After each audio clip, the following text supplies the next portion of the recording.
Sharon Stone was just complaining to Italians on the film circuit that the reason that Trump won in the elections is that most Americans are idiots. Italy has seen fascism. Italy has seen these things. You guys, you understand what happens. You have seen this before. My country is in its adolescence. Adolescence is very arrogant. Adolescence thinks it knows everything. Adolescence is naive and ignorant and arrogant. And we are in our ignorant, arrogant adolescence.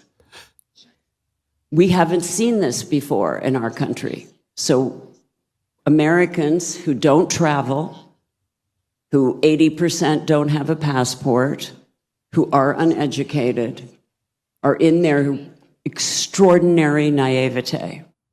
And that's why they elected Trump. We haven't seen this before. Another fact check. He was president from 2017 to 2021. We have very much seen this before. We've seen this exact guy, actually, not that long ago. He was already president, and he was a very good president. He was much better than the president before him or the president after him. Both of them were Democrats. So it would seem that the ignorance and the arrogance might be coming a little bit more from Sharon Stone there, because we saw this before, and it was great. Second point, Sharon Stone is suggesting that when we're trying to get an example of good government, we look to Italy. Italy, which has had something like 50 governments since World War II. Italy, which hasn't had a serious, effective ruler since Caesar Augustus. Italy is supposed to be our exemplar for good government. This is a classic case of liberal projection. Everything they say about us applies to them. These conservatives are ignorant and they're arrogant and they're stupid and I hate them and they're unworldly and they're so arrogant. Find me a more shining example of arrogance than Sharon Stone and the leftists in Hollywood. You will not be able to do that. They don't even travel. And when they do travel, they probably don't even fly business class. Those disgusting probably have to sit in premium economy. It's unbelievable.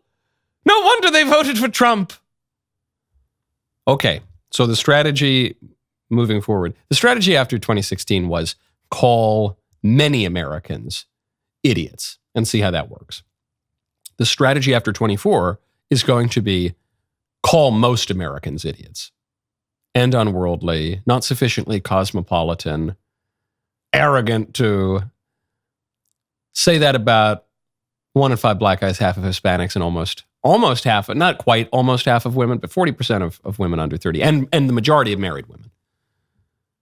Okay, Cotton. Interesting strategy. Let's see how that plays out. Right now, go to HomeTitleLock.com. Use promo code Knowles. Did you know that American homeowners have over $32 trillion in equity?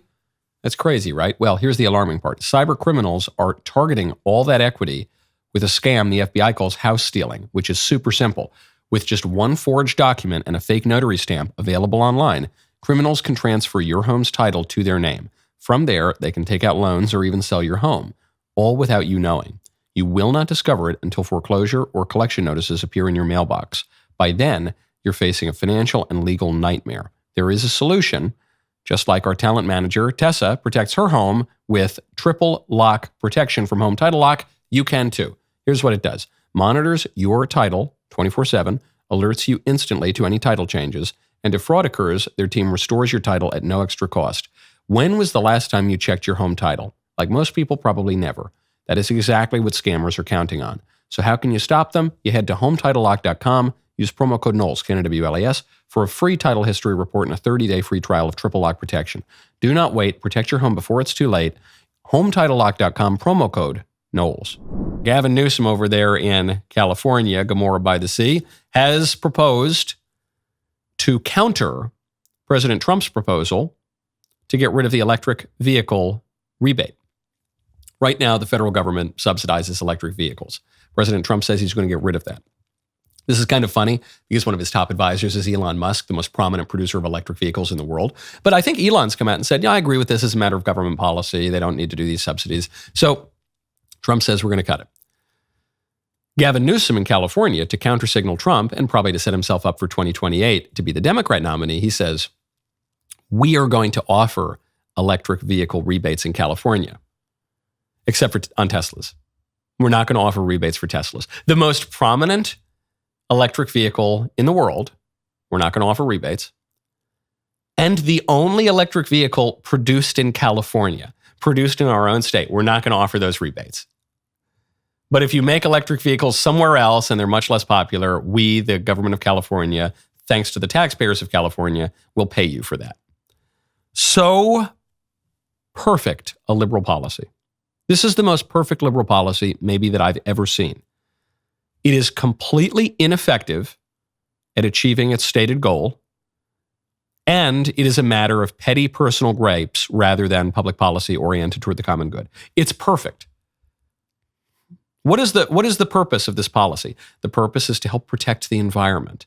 Okay, you're going to protect the environment by giving away taxpayer money to buy electric vehicles, to encourage people to buy electric vehicles, but you won't help them to buy the electric vehicle that everyone wants, the one that they are most inclined to support. What is the purpose of this policy? To help the state of California, presumably. That's the purpose of all policies, or it should be. So you're going to offer the rebate to every electric vehicle company except the one that makes the cars in California. It's perfect.